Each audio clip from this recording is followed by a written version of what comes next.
Everybody, the White House is pushing to keep a bipartisan deal with Republicans. However, many Democrats are ready to use the budget reconciliation process again. This is your fourth stimulus check update and daily news report. Now we have a ton of news to go over in today's video, folks, so be sure to stand to the end. 547,296 Americans, and an economy that left millions out of work and created so much anxiety. That's why I moved so quickly to pass the American Rescue Plan with the help of my friends here in the Congress.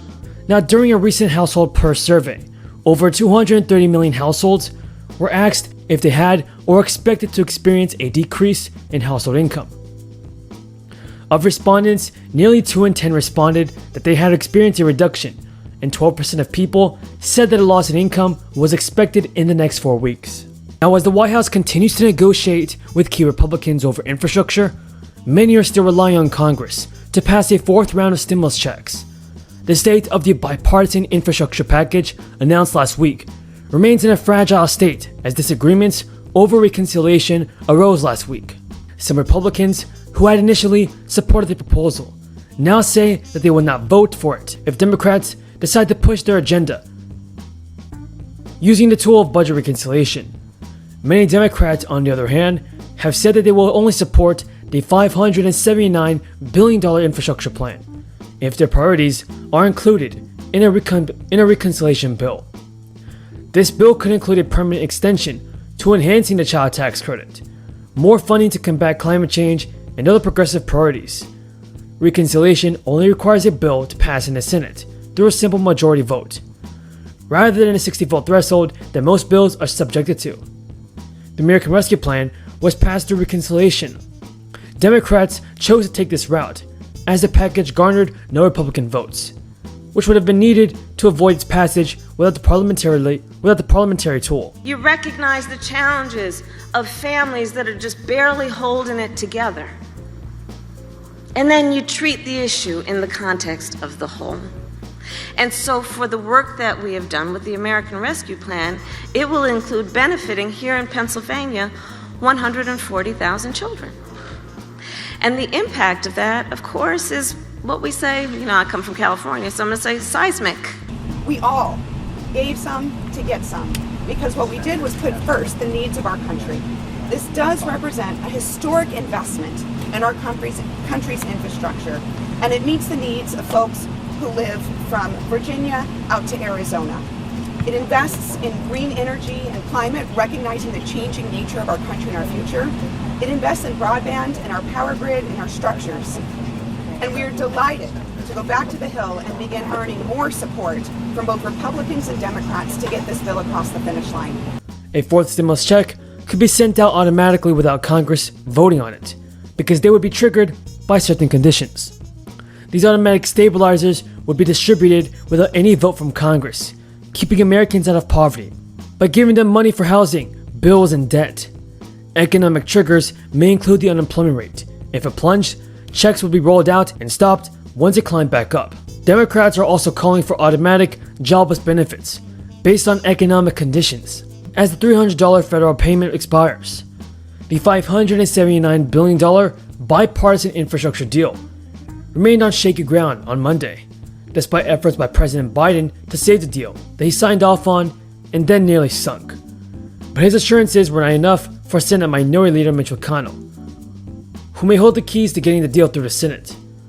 Biden's guarantees to Republicans were carefully designed not to alienate Democrats who want to see more spending on a wide range of programs that were not included in the deal, like addressing climate change or making funds available for in-home elderly care. Biden's assurances did appear to replicate several Republican negotiators, including Senator Rob Portman of Ohio, Mitt Romney of Utah, and Bill Cassidy of Louisiana, who said on Sunday talk shows that the agreement to build roads, bridges, and public transit projects should proceed. But it wasn't good enough for Mitch McConnell, who released a statement on Monday demanding that House Speaker Nancy Pelosi and Chuck Schumer also decouple the two packages, saying otherwise Biden's words would be a hollow gesture. McConnell also added, "I appreciate the president saying that he's willing to deal with infrastructure separately, but he does not control the Congress and the Speaker, and the majority leader of the Senate will determine the order. Reconciliation is a special process that essentially makes it easier for legislation to pass the Senate. The process allows for tax, spending, and debt limit bills to be expedited by sidestepping typical congressional holdups. According to the Center on Budget and Policy Priorities, the reconciliation process can only be taken if the House and Senate agree on a budget resolution that includes reconciliation directives for committees first. The directives instruct the committees to prepare and report legislation by a specified date. In other words, the directives let legislators know how much room they have to spend more or spend less with each budget. Budget resolutions cannot be filibustered and not sent to the president to be signed into law. Reconciliation bills bring forth laws that reflect the priorities laid out in the budget resolution. Now, since the Senate is split 50-50 down party lines and Vice President Kamala Harris holds a tie-breaking vote, reconciliation would allow Senate Democrats to land a tax and spending bill on Biden's desk without any Republican support. Now folks, that's all the news in this video. If you guys found this video useful and helpful, feel free to subscribe to my channel and give this video a like. As always everybody, I truly appreciate your amazing support. And until next time, have a great day and stay safe. And long term on our economy. There's just one more issue I want to talk about before we leave. And we've already alluded to it today, but I want to go back to this again. Our nation for decades has underinvested in childcare, and childcare workers are among those that have been hit hardest by the pandemic.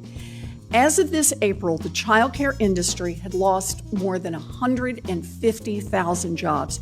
That's 1 in every 7 jobs in the sector. Women of color have been disproportionately hurt, and many providers are still struggling to get by. As a society, we have not valued this work the way that we should. In 2020, the average pay for a child care worker was only $12.24. That's at the average. Think about how people can make more money doing the checkout at McDonald's. So here's the first question, and I can ask this one of you, Ms. Go. Do you think that $12 an hour accurately reflects the value of the work you do for children and families? For 75 years, in good times and in bad times, when the folks on Wall Street a few years ago destroyed our economy, all right?